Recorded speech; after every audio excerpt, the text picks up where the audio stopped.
Yo, what's up, everybody? Welcome into a brand new episode of Snaps, a daily college football podcast that we really hope you enjoy. I'm one of your hosts, T-Bob Hebert, joined as always by QB1 Aaron Murray.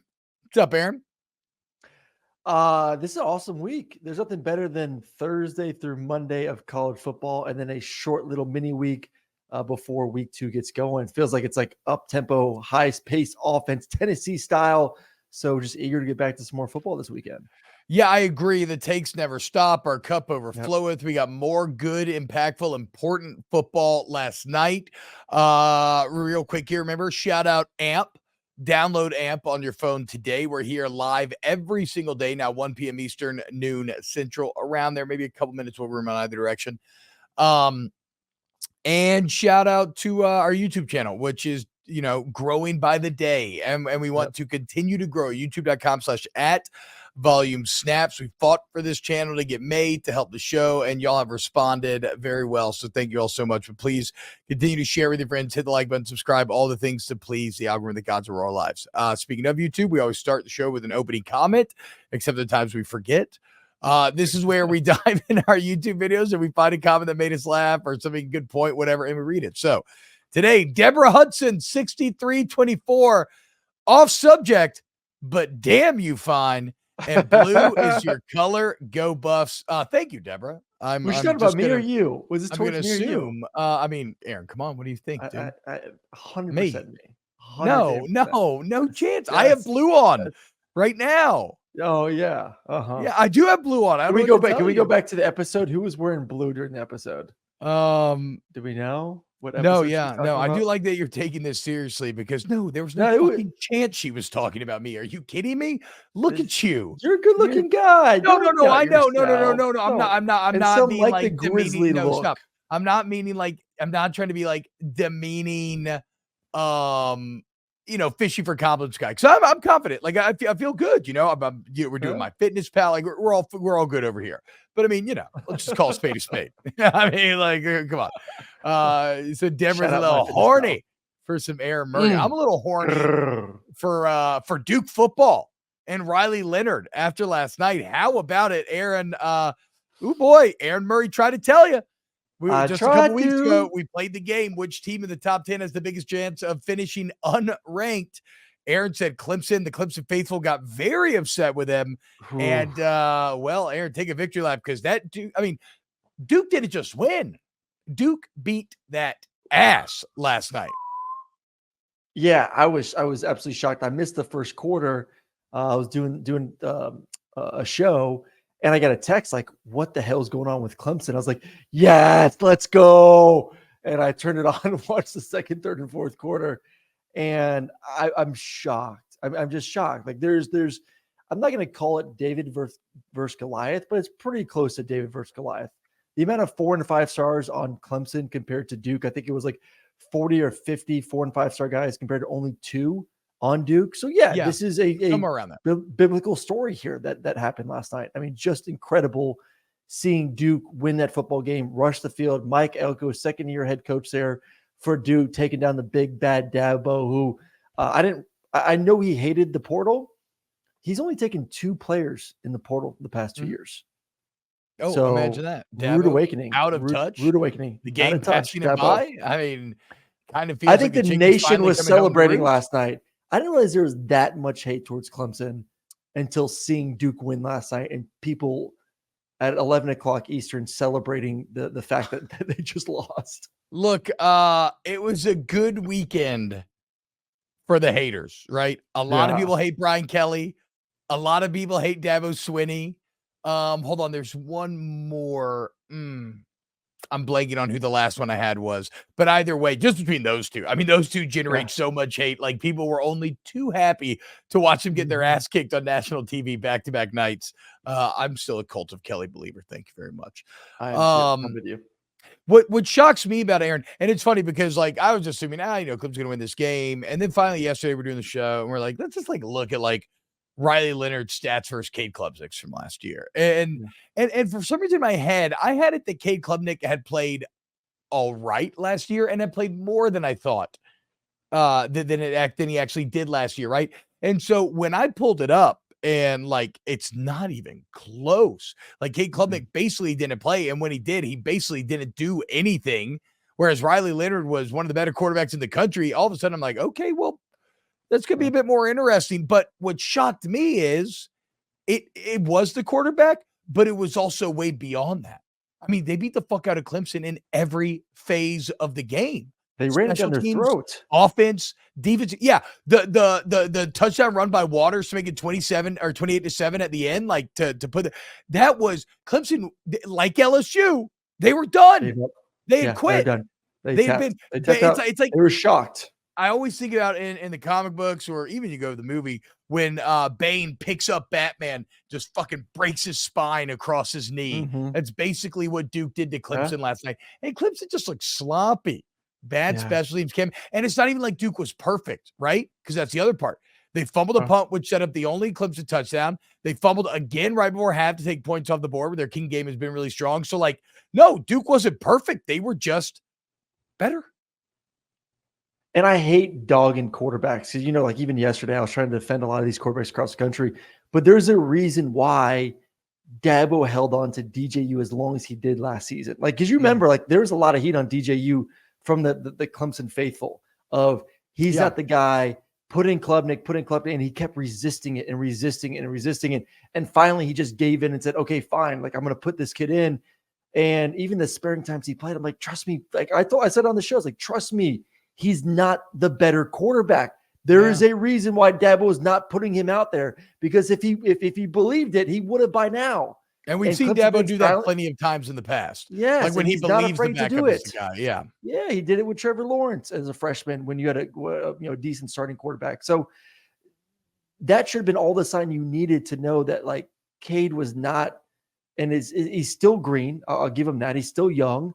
He had a couple good throws here or there last night, but he's not the answer. And the other biggest problem, which I've been harping on this entire season, you don't have elite playmakers on the outside to help a young quarterback that's still trying to find his way. You don't have either of those. And everyone's like, oh, it's okay. It's fine that we don't have elite receivers. It's fine that we have a young quarterback, because guess what? We got Garrett Riley, and Garrett Riley's going to solve all of our problems. If you don't got players, you don't got players. Straight up. You don't got players. You don't got players. Put it on a shirt. Riley was going to show up with a magic wand. If you don't got players, you don't got players. Put it right next to every risk is risky. We have our first Murray special quote of the year. But honestly, I get what you're getting at. I get where you're getting at. Garrett Riley can't make up for that fact. He can't make up for it. He just can't. So I don't care how good he is.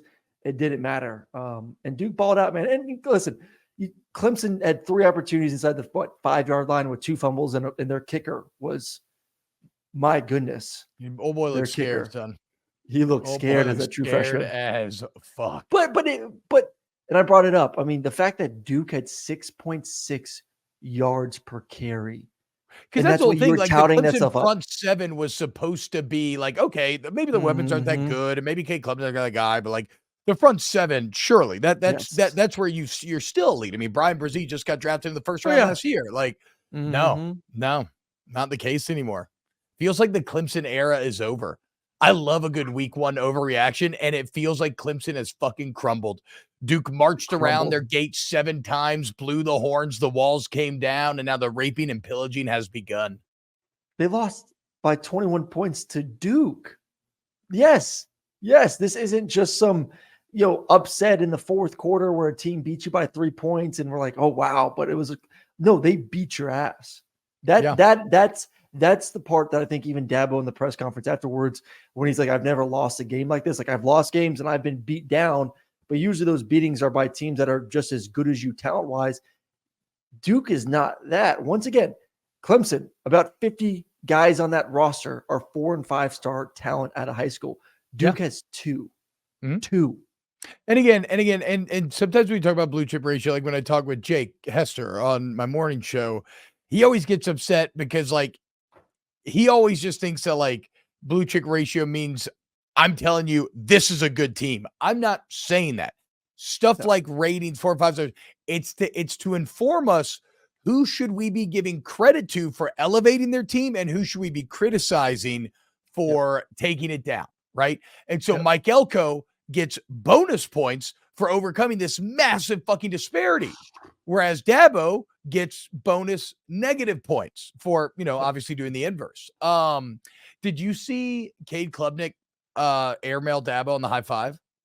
No, I saw the headline. I prefer to watch it though. Jogging to the sideline, bro. I would love, bro, maybe if you can see if you can find it on Twitter or something and get an Aaron reaction. Cause like, I would love to see if you think that he didn't see it or purposefully ran by it. It's a little awkward. Like Dabo even does like a double take. The message is, do you think the kids in that locker room are sick of the message from Dabo? Yeah. I mean, this old school, probably. I hate NIL. I don't believe in the transfer portal. I'm going to do it my way. And just like, it is the opposite of the man that we've been praising all weekend, which is Dion. And you look at the hype that Dion's getting and then the hate that Dabo's and Mike Norvell. And I'll say Mike Norvell. Dion and Mike Norvell. The two big winners and both really taking advantage of portal and NIL. But let's compare two coaches real quick, because Dabo was supposed to be the next Nick Saban. He was the guy that maybe Clemson overthrows Alabama, and they had moments where obviously they beat him in championships. Dabo's the next guy. But guess what? Nick Saban evolved. Nick Saban evolved on the offensive side of the football. He brought in new coordinators with new ideas. He changed his offense schematically up. And then he's completely bought into NIL on the transfer portal. Look at the guys that he's bringing in left and right the past couple of years. So like you even saw the best of the best change his core beliefs and philosophy, because he saw that I had to keep up. If I want to stay on top of this mountain, I have to do all these things. Yet Dabo has been really one of the very few, if maybe the only one, who has resisted any of this change. And now all of a sudden it's biting him in the ass. And I'm with you, man. It seems like that Clemson dynasty is coming to an end. And it is an end. And it's like, also you look back, and this is a bit of a revisionist history, but you look back at when they won, and you had Deshaun Watson and Trevor Lawrence. Like getting one of those guys is lucky enough. Trying to get back to back is near impossible. Now they did it, but like, can you prove in this new era to be able to do it again? Can you find that guy? Because the Dabo also, credit to him, because recruiting has remained very good. But the Dabo brand seems pretty nerdy right now. And you know what's interesting to me a bit is that, because the religious angle does factor into this to some extent, right? In that Dabo's very upfront about his faith. And a lot of people use that to make fun of him or kind of attack him. But you know who else is? Deion Sanders. He doesn't even curse. He's incredibly upfront about his faith. Hugh Freeze, right? And he's even kind of a mixture of Dabo and Deion, where he's got like a little more edge, but he's a little more Dabo as well. So the point is, there are ways to do that and be successful. And Dabo's just not finding it anywhere right now. And so, I feel like Clemson has crumbled, and it is wild how much one weekend changed our perspective on the ACC, because all of a sudden, to me, it's FSU in a tier of their own. Then it's Duke UNC, like it's fucking basketball season. Duke UNC behind, then Clemson and the rest. Like it's crazy how much it all changed. And I put a post on this earlier today, and good for you for picking them for your playoff ranking. Notre Dame has to be sitting back right now, just smiling from ear to ear, because what do we say? Like if Notre Dame can get through their schedule, 2 of 3, and 2 of 3, and we said, can they win 2 of 3? Can they beat of these 3 teams, Ohio State and USC, who they both get at home, or on the road versus Clemson? Can they win 2 of those games? Who they already beat the fuck out of last year. They beat the fuck out of Clemson last year. Remember that? Yeah. Looking at it right now, I kind of feel like they should win all 3 games. I agree. And all you need to do is win 2 of them, and you're in. Like they can, as long as they don't get in their own way. NC State on the road this weekend. I don't know if we're going to preview that game or not. That's going to be a little challenge for them. We have to preview that game. It is a 3-game season for Notre Dame, and regardless of what Clemson or USC or Ohio State end up being this year, that still will be 2 or 3 massive wins because of the brands, and they will get in at 11-1, 12-0. That's why they were my biggest win of the weekend, because they're like, hell yeah, that should give that locker room confidence that we can win those games now. Other big weekend winner here, DJU, right? I mean, DJ Uiagalelei goes and scores the highest. Like, think about all the quarterback play we talk about. Penix, Shedeur Sanders, incredible quarterback play. You know who got graded highest scored in PFF, 91.1? DJ Uiagalelei. Oregon State looked great. Yeah, and what's the best feeling in the world? When the world can clearly see that between you and your ex was the problem. I mean, like DJU is floating on campus this Tuesday morning. And here's my question. You go to Garrett Riley, Aaron, why did it feel so similar? Lack of weapons, I think, is certainly one thing you talk about. That would be it. But like they kept trying to force DJU to be this running quarterback, even though he wasn't that good at it. And now they're trying to face Cade Klubnik, and maybe he's slightly better at it than Uiagalelei, but like he's just not very threatening. But they just keep forcing it. That's because I don't think he's a very good passer. Like you're trying to make anything happen. Like, you can't, if you're not an elite passer of the football, well, you're athletic. Well, let's find a way to, to turn you into more of a runner. Listen, it is Clemson fans right now, because I saw a moment of this in the third or fourth quarter. Will Shipley looked exhausted. Yes. Like mentally and physically exhausted. I mean, this guy's had to carry the football team all last year, was carrying the football team on his back last night. I mean, if Will Shipley starts to go in the tank because he's exhausted, or if he gets banged up at all, Clemson, watch out, because your season, you think it's bad now. I mean, he's the only person you have on that offense right now. That's it. It is literally the Will Shipley show. And he's really good, but like he's really good. But he's not like, but I mean, I don't know. He ain't like Bo Jackson carry the whole team good. He's not like Travis Hunter, play both ways, just create magic good. Tough look for Clemson. Hate to see it. Kind of don't hate to see it, but whatever. No, don't hate this. No. Love okay, so what are your thoughts on this?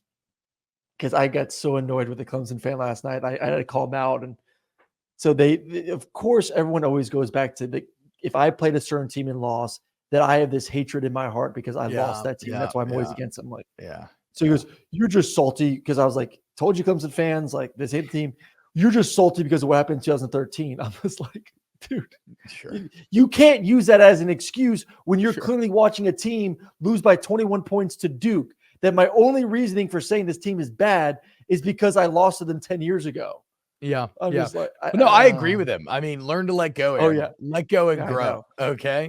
It's just, I mean, honestly, it's, I talk all the shit in the world about Alabama. A lot of it does go back to losing that natty. Shit about losing one time to Clemson. No, I know.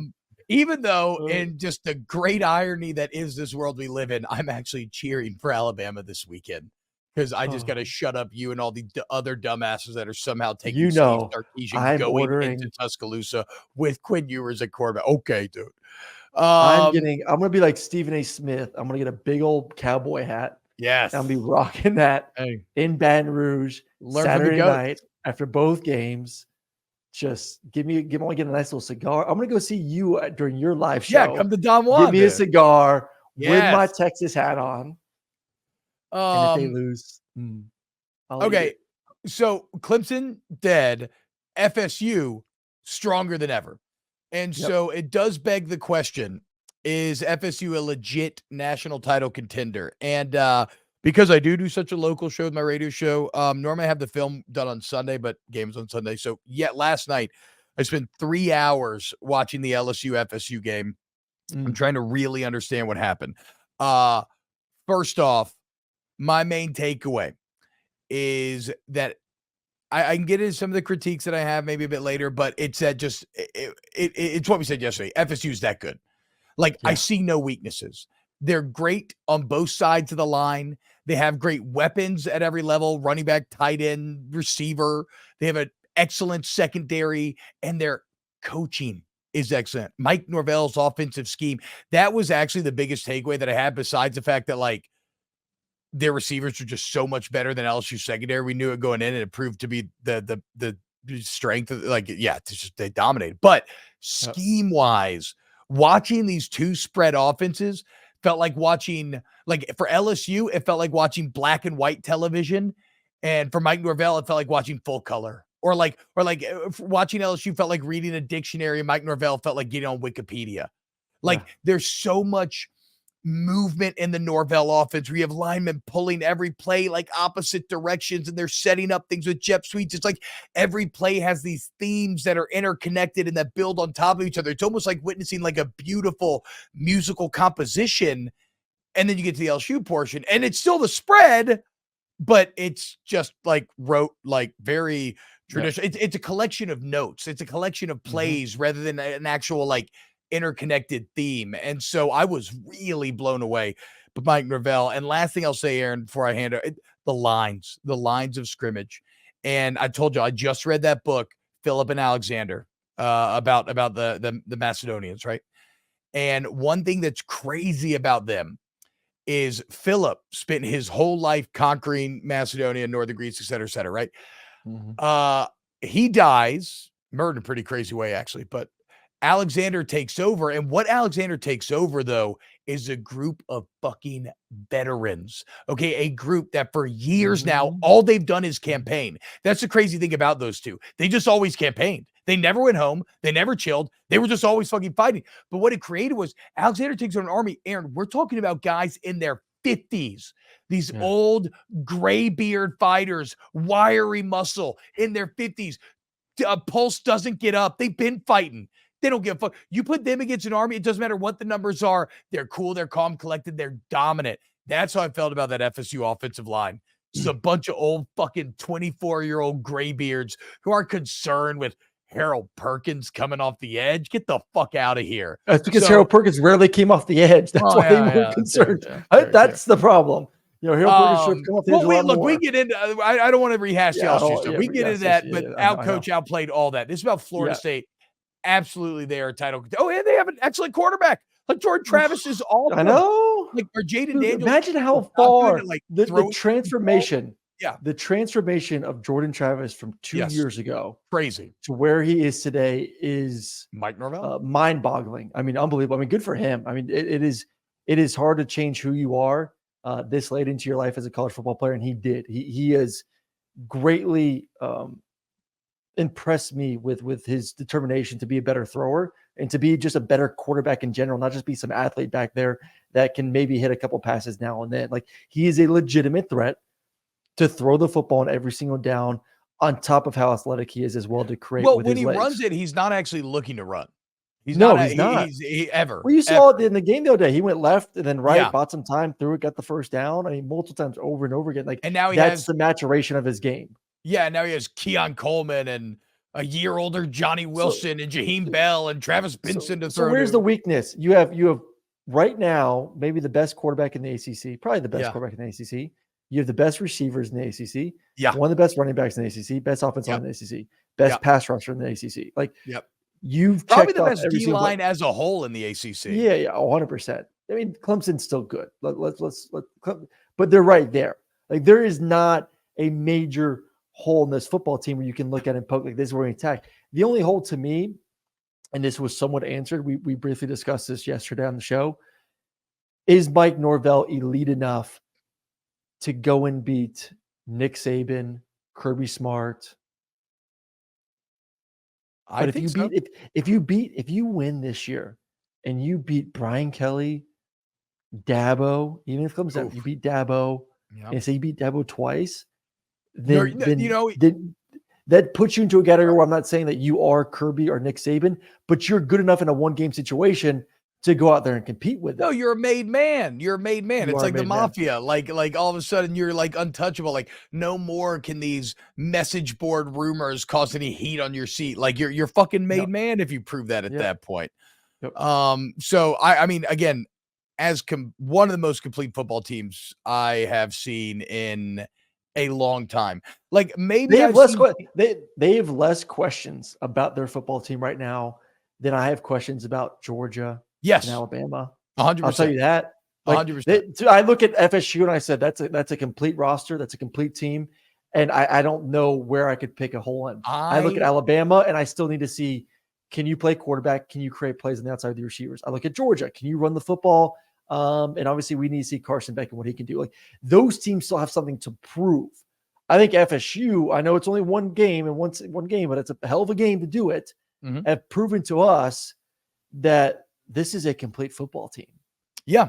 Well, I would love to see FSU's offense against Georgia's defense right now. Oof. I mean, that is some Those good that on secondary. good right there, dude. That's Mm. what I'm saying. Because that's the other thing. Definitely, we were dead wrong. I was dead wrong about LSU being championship caliber, but LSU's not bad. It's just not like No. I think they're like a 9-3 team. 10 wins in the Yep. bowl game. You know, like Yep. they're still really solid. There's still a lot of good in that film. Florida State was just flat out better, dude. And when they fucking broke him in that second half, that was a sight to behold. So yeah, FSU snaps certified, put the stamp on him.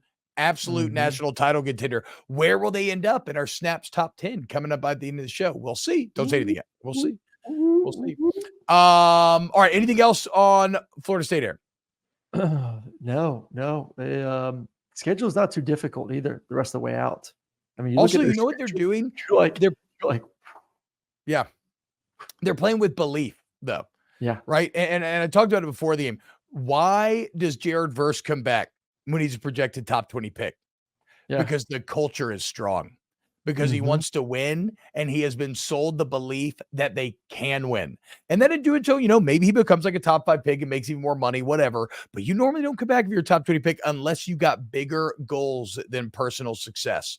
And that speaks to the culture that Mike Norvell's building there. So tip of the cap, Florida State. Just really as impressive a job of the weekend as we saw. Maybe not so impressive what you saw over there in Indiana, Ohio State, Indiana, Kyle McCord. Aaron, unfortunately, I was planning on watching Kyle McCord film this morning. I got a flat tire. Now, did I get the tire changed in about 15 minutes, even though it's been years? Yes. Again, I'm not looking for any praise or anything. Pretty manly of me, though. Pretty mechanically of me, though.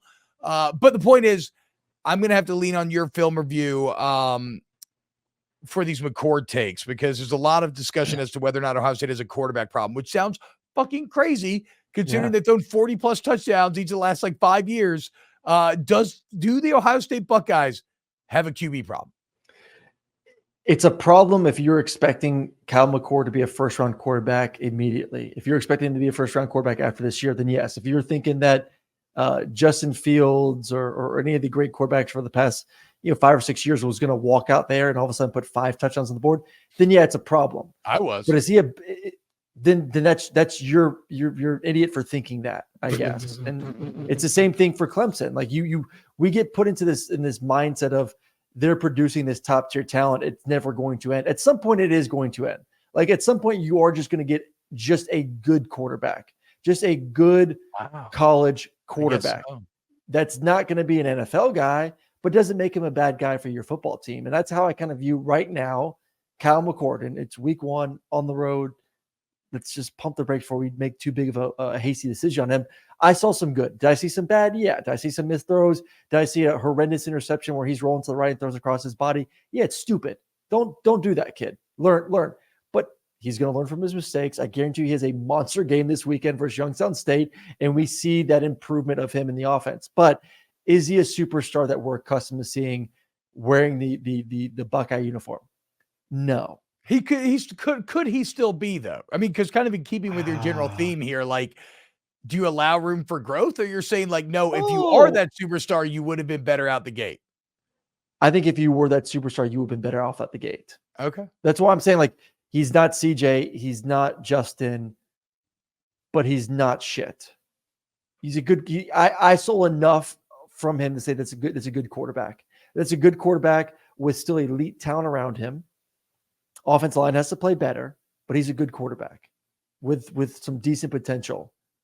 But I do walk away from that game and watching him, and then turning on Michigan and watching JJ McCarthy right afterwards and saying there is, for the first time in a long time, Michigan has not just only the better quarterback, but far superior quarterback in this rivalry. It is not even close. Where JJ McCarthy is right now as a quarterback and what Ohio State has between their two quarterbacks. That is all I need to know for me to say Michigan 100%, give them the Big Ten championship. It's over with.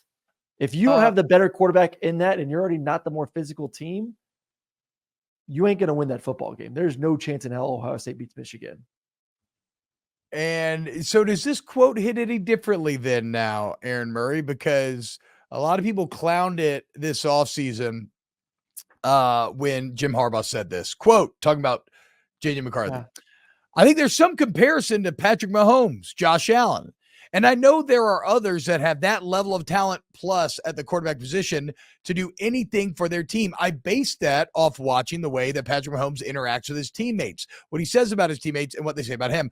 Josh Allen, what they say about him and about his teammates. That's what I see in J.J. McCarthy every single day. Now, he invoked a couple of big names there. And to be fair, he's not even necessarily talking about just football. He's talking about being a leader, interacting with teammates, all these other sorts of things. But, like, does that quote feel more valid here after week one?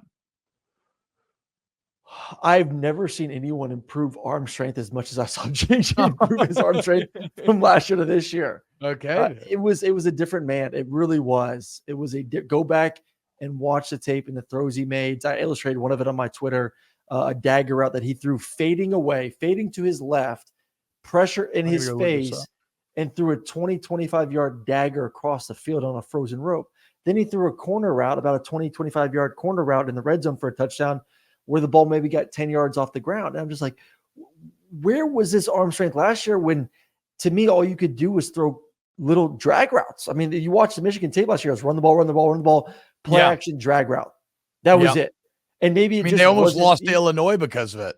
Yeah. And now all of a sudden you see a guy making NFL throws left and right look easy all of a sudden. That's a hell of a throw. I just went on your Twitter and looked it up. That's a pretty beast. He was the missing piece. I want to see what the receivers from Michigan look like versus an elite secondary, but I no longer question JJ McCarthy. So I don't question him, his talent, his arm strength. It's now on the receivers. If this team doesn't make it to the championship, it's not because of defense, it's not because of the run game, it's not because of JJ. It'll be, can the receivers win versus a Georgia secondary? So what's interesting about this question to go back to the original question, does Ohio State have a quarterback problem? It's almost like, yes, but not only because of Kyle McCord, but Ohio State has a problem because Michigan does not. Yeah. Right? Like for the first time, like you said, for the first time in forever, Michigan actually has the upper hand, the most important position of football. Last thing on the Buckeyes here, in your film review of this game, any criticism for Brian Hartline calling plays of Ryan Day? Like, could you feel anything like that, or is that hard to discern? Go back and watch it. It was crazy the amount of times that Ohio State lined up in the I formation. Like, I'm like, what am I watching here? And to me, speaks to distrust of the quarterback. If you're listening, I gave T-Bob a little wink. Yeah, my bad. I jumped in there. My bad. No, I love that you jumped in there. That's exactly are you trying to protect your quarterback? I've never seen that so much in Ohio State game this week. Like, what are they doing? Under center, I formation, multiple times. All right, dude. Okay. A lot of old empires looking a little creaky, which is the perfect transition into our week one Snaps Top 10 Tuesday ranking. I just made this a Tuesday deal. We're going to do this every Tuesday now. I like it. Top 10 Tuesdays here on Snaps. Okay. We have not shown each other's lists. I think we just are going to hash this out one by one as we generally do. I assume we're, never mind. I have Michigan at 1, UGA at 2. I'm sure you still have UGA at 1. I see until they lose. It's I can't not put. Okay. They're back to national champs.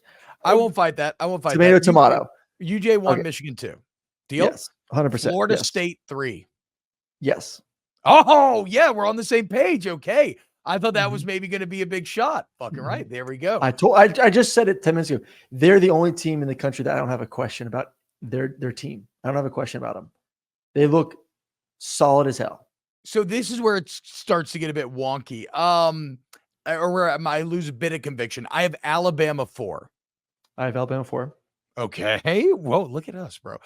I got Let me go 5. So then just yeah. I have Notre Dame at 5. Okay, I had Notre Dame at 9 because I was making them earn it a bit Ooh. more based on where they started, but I had Penn State at 5. So I had Penn State at 8. Okay. Well, okay, then let's do this because I actually trust and you've empowered me to make this decision. I actually had Notre Dame at 8. I realized I did a top 9. I'm an idiot. Anyway, I had Alabama on there twice. Okay. That's when you know you're so scared of Alabama, you start putting them twice. No, shut the fuck up. Shut the fuck up. Oh You're a my liar. God, Shut the fuck bitch. up. Shut up. I hate you. Let's go. I trust Sam Hartman more than Aller at this point. So Yeah. we'll go Notre Dame 5. Okay. I'll go Penn State at 6. Okay, Penn State 6. We'll put Penn at 6. I have Ohio State 7. I don't have Ohio State in my top 10. Whoa. So there is a quarterback problem. Who do you have? Washington at 7? So what do we have? USC Notre Dame at 5. Yeah. Penn State at 6. Yep. I had Utah at 7. Okay. I mean, I didn't have Utah in there, but like, fuck me for being an asshole because I should, because all use. I mean, they beat Florida though. But I mean, I love the culture and everything. I love the defense and the fact that they look the way they looked without their superhero at quarterback. Yeah, I mean, to be down 8 starters, third string quarterback, and to just go out there and handle Florida. I guess you're okay. You're right. At a certain point, we have to give Utah credit for being good. We do. I mean, Utah 7, Washington 8. Then I have USC 8, Washington 9. I have Washington 10. Sorry. I cannot accept USC over Washington. Cannot do it after week 1. Cannot. Washington played a much better opponent and looked better. Fine. I'll concede. You concede early. I'll concede here. There we go. Utah 7, Washington 8, USC 9. Texas and then 10. I don't have a 10th team. Oh. Texas. It's meant to be. It's meant to be. It's meant to be, T-Bob. It's your fault for screwing up your own damn list. You brought this on yourself here. So right now you have no Ohio State, and you think Texas is better than Ohio State is what you're saying. I do think Texas is better than Ohio State. I do. God damn it. This is dumb. This is dumb. But I also think Ohio State may lose 2 games. I think Texas may lose 4. But do we rock, paper, scissors this? Like, I don't no. Okay. The person who doesn't even have 10 on their list loses a right to add number 10. Okay, absolutely. Correct. And the producer of the show says we get to preview a top 10 matchup all week. So Texas is number 10. Okay. Fair. Well struck on both counts, lads. All right. So here it is from 10 to 1. Your snaps top 10 week 1. Yep. Top 10 Tuesday. Texas 10, USC 9, Washington 8, Utah 7, Penn State 6, Notre Dame 5, Alabama 4, Florida State 3, Michigan 2, and the UGA Bulldogs still number 1. And yes, that means you got a top 10 matchup coming up this week. Cannot wait. How about the Pac-12, by the way? A little fun fact here, boys. 13-0. Or was it 14? Whatever. How many? Undefeated on the weekend. First time the Pac-12's done that since 1932. First time in the last 40 years that a Power 5 conference has done that. George Kliavkoff really fucked this all up. Or whatever leadership you want to blame for it, because and not only undefeated and had yet another first round quarterback talent emerge in the conference that already had the best quarterback talent top to bottom. Also, I feel like a strong weekend for the ACC, beating the crap out of both SEC opponents. Good on them. Yeah, SEC had a rough weekend between lost 3 ranked matchups. Lost 3 ranked teams, right? State lost, or LSU lost to Florida State. Florida lost to Utah. Yep. And then USC lost to North Carolina. 0-3 against the top 25. Which, by the way, let's give some credit to UNC because we kind of glossed over that earlier, but like, I think we were all guilty of kind of disrespecting them and not really talking about them because they felt kind of frivolous. You got 9-4, Mayo put over stats, whatever. But Gene Chizik had that defense kind of playing fucking tough and mean. Like, I think South Carolina's O-line is probably hot garbage. Sacks. Have you ever seen 9 sacks in a game? No, and it should have been like 14. Actually, like, massive credit to Spencer Rattler for ending up with the numbers that he did, because I don't know. How would you feel? How would your body feel after 9 sacks, Aaron? Oof. Awful. Yeah, that was a rough one for him. Feel bad because he had a good game, man. He gave him a chance, but he can't do much when you're on your back. No. No, I'm leaving that one. There it is. Your first top 10 Tuesday. Okay, a little side note here, a little life sidebar, though life has basically been consuming college football lately. I was taking my kids to the pool yesterday, hit a little rain patch, decided to make a movie audible. Saw that new Teenage Mutant Ninja Turtles Mutant Mayhem. Really good movie, you know? Not quite on the Spider-Verse level, definitely inspired by cool ass animation style, just dripping with style, really. But like, and you know, I was never the biggest TMNT kid. I liked it fine, but I know like people around our age, there's some like people that really are obsessed. But I think Seth Rogen was one of the main creatives behind it. And I just want to say, like, take a bow, everybody had a piece of making that movie, because that movie's way better than it had any right to be. And I'm not saying anybody should like rush to theaters or anything, but like when it's on digital for a rent or buy, or just if you wait till it starts free on some streaming service you pay for, it's definitely worth your time. I would say that it's worth your time for sure. So check it out. Lil Man would like it. Oh, yeah. Yeah, he might. He's watched a little Ninja Turtles. Teenage Mutant Ninja Turtles. Teenage. Don't forget the teenage there. Don't forget the teenage. I mean, our entire lives are spent talking about hard-bodied teens, Aaron. We can't ever forget the teenage. So yeah, good on you guys. You made a hell of a movie.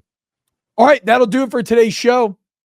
A huge thank you to Pat Gunther, Ryan Brumley, Danny Cardenas, Chris Tran, Adam Gracia, everybody at the Volume, Papa Cowherd. Sorry my Tigers let you down after you made him your Natty Champ pick, Colin.